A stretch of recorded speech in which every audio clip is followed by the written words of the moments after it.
Agora, você falou também sobre a educação política, né? E eu não posso deixar de notar que a gente, hoje, na data da efeméride do ataque do 8 de janeiro, a gente gastou, acho que 5 minutos falando da cerimônia, e não é porque ela seja. Porque o 8 de janeiro seja desimportante ou porque a cerimônia seja desimportante, não é. É porque assim, a gente tem esse senso comum de que o brasileiro tem memória curta.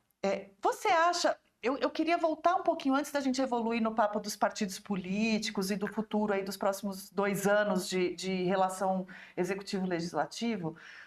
Eu queria bater um pouquinho mais na tecla do 8 de janeiro. Você acha que a gente está...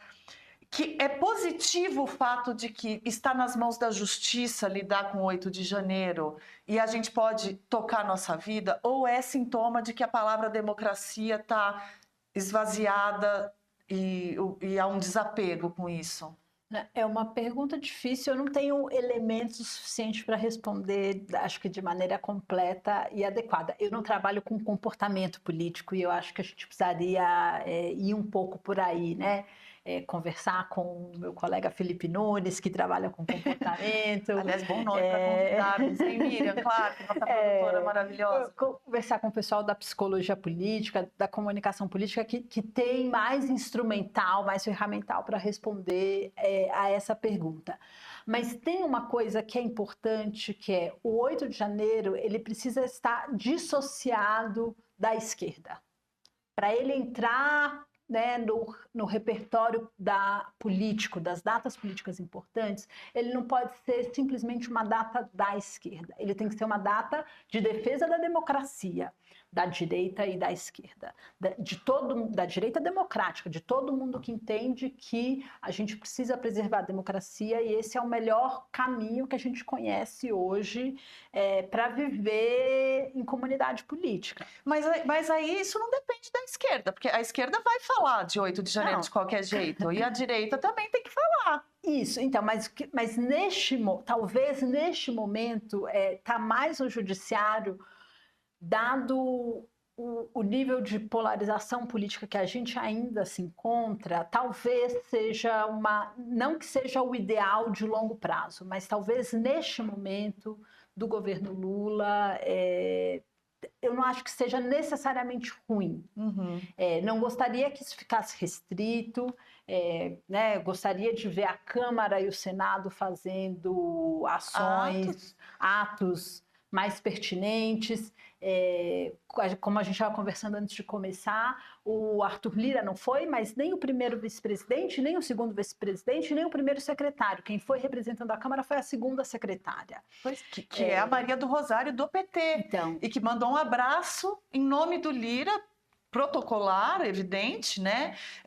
Porque, enfim, embora até a Maria do Rosário seja uma parlamentar que realmente converse com muitos campos, ela não é exatamente uma representante do Arthur Lira, mas né? O Marcos Pereira, que é o primeiro vice-presidente, que é presidente do Republicanos, o próximo presidente da Câmara vai ser do Republicanos, a ida dele teria tido um simbolismo maior, é de um partido de centro-direita. Exatamente. Teria tido um simbolismo maior. Então, acho que a gente... Sim, esperaria um comprometimento maior dos representantes dos poderes, acho que é desejável, mas, por outro lado, não acho completamente ruim que, nesse momento, o protagonismo maior esteja no judiciário. Bom, e aí eu acho que... Tem um comentário aqui do Pedro Damasceno, que ele falou, ninguém aguenta mais esse negócio de 8 de janeiro, deixa a justiça cuidar disso, o país está afundando. Olha, Pedro, eu até entendo esse cansaço, a gente...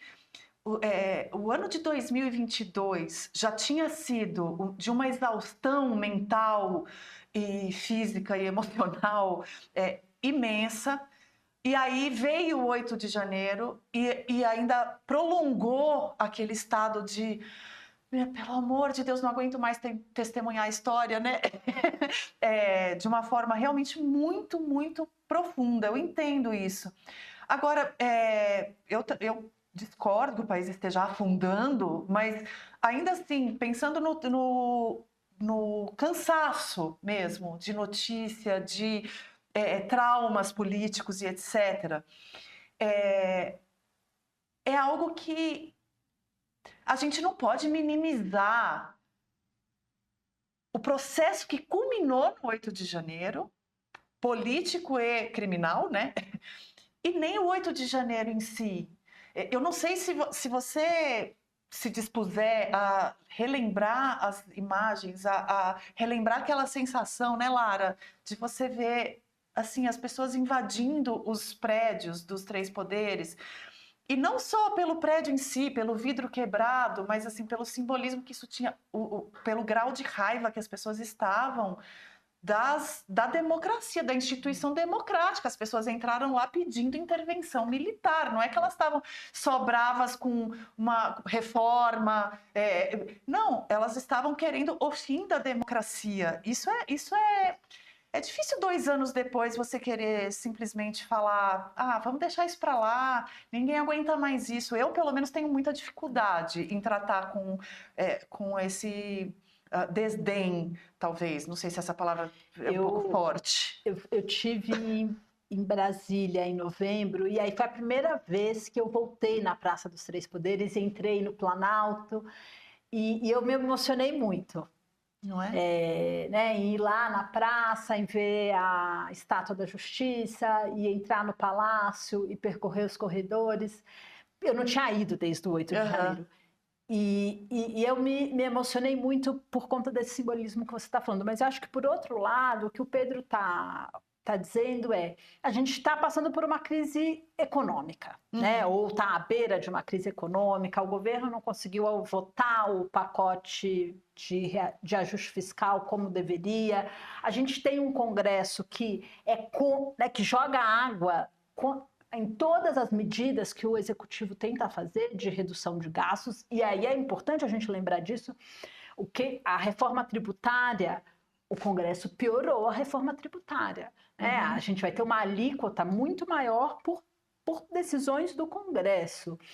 O ajuste fiscal, o Congresso, não, assim, o ajuste fiscal pelo Executivo não foi tudo aquilo que a gente queria, ou, né, os economistas, a Faria Lima, os donos do capital queriam, talvez não tenha sido. Eu não tenho condições de avaliar se ele foi tão ruim ou não. Mas entendo que tem uma parcela aqui da elite econômica que esperava um outro ajuste fiscal. Mas, de novo, e o que o Congresso fez com o que já foi proposto?